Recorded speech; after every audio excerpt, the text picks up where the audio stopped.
Alright, so today we're here at Mary's Farm Cottages and we're just going to go through the shutdown procedure for a Sunny Island multi-cluster system. So here at Mary's Farm Cottages we have a multi-cluster 6, so we have 6 inverters in total, starting from the master of the main cluster down the end there, and then we have at the inverter number 4 here, which is the master of the slave cluster. So we have 2 banks of 3 inverters. The master cluster is the first bank down the end. The slave cluster is the second bank here. We're going to go through now a shutdown procedure which involves turning off the inverters, the batteries and the generator and the solar inverters as well to make the whole thing dead, and then we'll go back through and do a startup procedure to show you how to turn the system back on from a dead start to make sure you can perform a proper reset of the system. So here we go. So the first thing is to turn off the master inverter using the start stop button on the inverter. So, if we get a bit of a close up here on this inverter, we've labelled this one here to show you. So we have the start stop button, which is the first one on the left. We have the on button, which is the one in the middle, and we have the off button, which is the one on the right hand side. So we're going to start by pressing the start stop button to turn the system off. So when we do this operation of stopping the system, it's not just a press, it's a press and hold. So you'll see, I'll let you know when I press it and I'll let you know when I let it go to show you just how long it takes to actually turn it off. So we're going to press it now, I'm pressing it, and we're going to hold it. So I'm still holding it until we see something happen. So there we go, that one's turned off. And now when we see the next one start to turn off like that one just did a second ago, we now know that we can let go of the button. So now all of them, if we go along, you'll see all of them now have an orange light at the top. So now all of these inverters are now in standby. So that means they have battery power to them, but they're not producing any power out. So they're in standby. So now we're going to turn them off completely. So the next one is to go back to the master inverter again, and now we're going to use the off button, which is the one on the right hand side, and we're going to turn it off. Same process, press and hold. Pressing now, holding until we see the next one start to go off. And there you go, we can let it go. And the slave cluster also needs to be turned off on its own when it's in standby, because the communications between the inverters only talk to each other.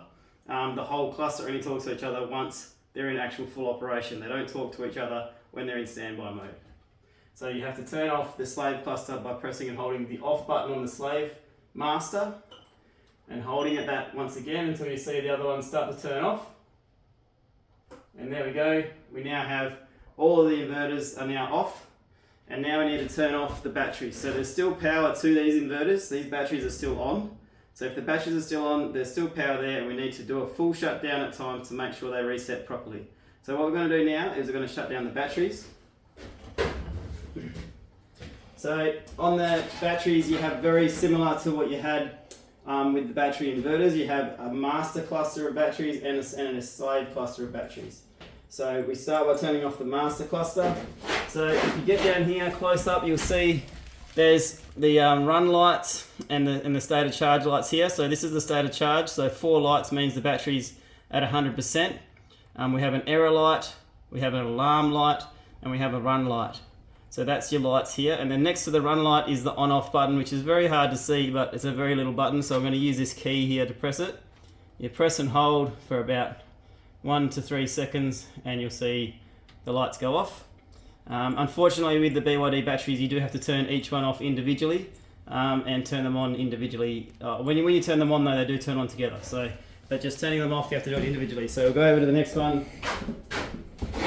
Same again, off button, about 3 seconds until the lights go off.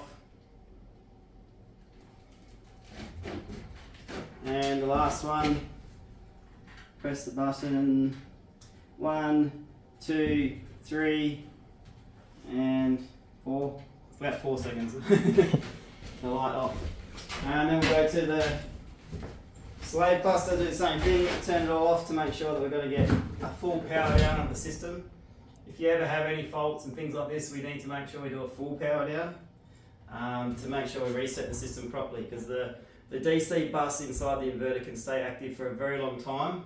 And you do need to make sure you remove all the DC power to actually properly reset the fault sometimes. So one more.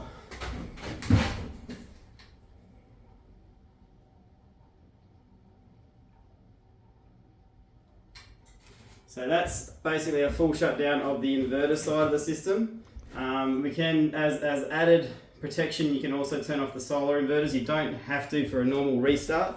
So this is the solar inverters here. So beneath the solar inverters we have the DC isolators and the AC isolation in the box there. So like here it shows on the shutdown procedure, turn off the inverter switch and turn off the PVO DC isolators. So in here labelled, these two breakers here are labelled inverter switch. Bang, turn those two off first. Solar supply main, they've got a main switch as well for all of the inverters, but anyway, just turn those two off, that's fine. And then you can turn off these PVO DC isolators, 1, 2, 3, 4 for this inverter. And we have 4 again for this other inverter.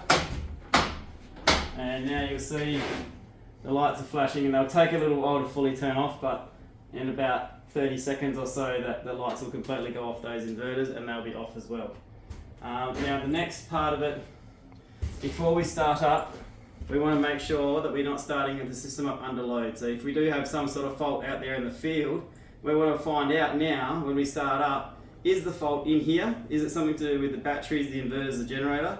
Or is the fault actually out there, something to do with the houses, the pumps, whatever's going on out there?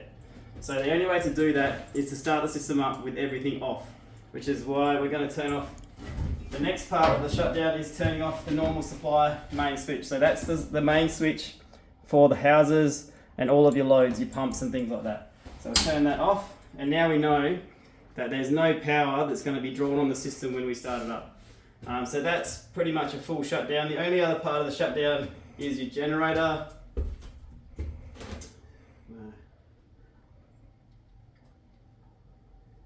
They don't actually have a generator breaker in this one. They have to go outside for that. So if you want to turn the generator off, we'll just go outside. I'll show you that one as well.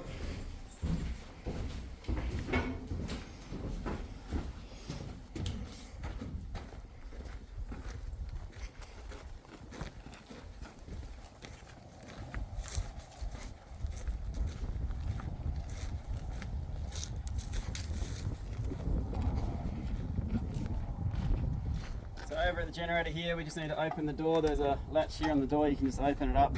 And then this is the main switch for the generator circuit breaker there. So if that's off, the generator can't supply power into the system.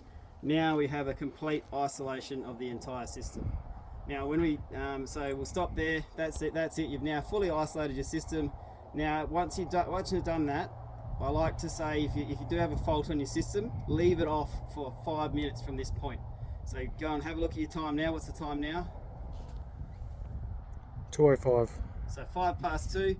So at 2:10 is when we'd start it back up if we had a fault on this system, to try and make sure we could reset the fault and see what's actually going on. So I'll leave it there for today, but that's how you do a full shutdown of your system. Thank you very much.